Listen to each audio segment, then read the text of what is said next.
தாயினுடைய அன்பு என்னன்னா, இன்றைக்கு இப்போ என் பிள்ளை நல்லா இருக்கணும்.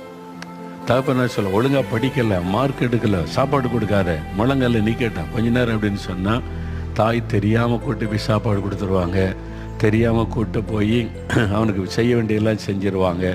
ஏன் இப்படி நடக்கிற, அப்பா கோவப்படுற மாதிரி, ஜாக்கிரதையாக நடந்துக்கன்னு சொல்லி. அதனால ஏன்னா இப்போ என் பிள்ளை நல்லா இருக்கணும், இப்போ கஷ்டப்படக்கூடாது. அதுதான் தாயினுடைய அன்பு. தகப்பனுடைய அன்பு ஏன் கண்டிப்பாக இருக்காருன்னா, இப்போ விட்டுட்டா பின்னால் கெட்டு போயிடுவான். இன்னும் 5 வருஷம் கழித்து என் பிள்ளை படித்து உயர்ந்த நிலைமைக்கு வரணும். இப்போ விட்டுட்டா படிக்க மாட்டான், விளையாடி ஃப்ரெண்ட்ஸோடு சேர்ந்து கெட்டு போயிட்டான்னா அவனுடைய எதிர்காலம் பாதிக்கப்படும். தூரமாக இருக்கிற எதிர்காலத்தை குறித்த அக்கறை உள்ளதான் தகப்பனுடைய அன்பு. அதனால தான் தகப்பனார் கண்டிப்பாக இருக்கிறார், சிட்சிக்கிறார். ஆண்டவர் அப்படி தான். ஒரு பக்கம் தாயாயிருந்து தேற்றுவார், இன்னொரு பக்கம் தகப்பனாயிருந்து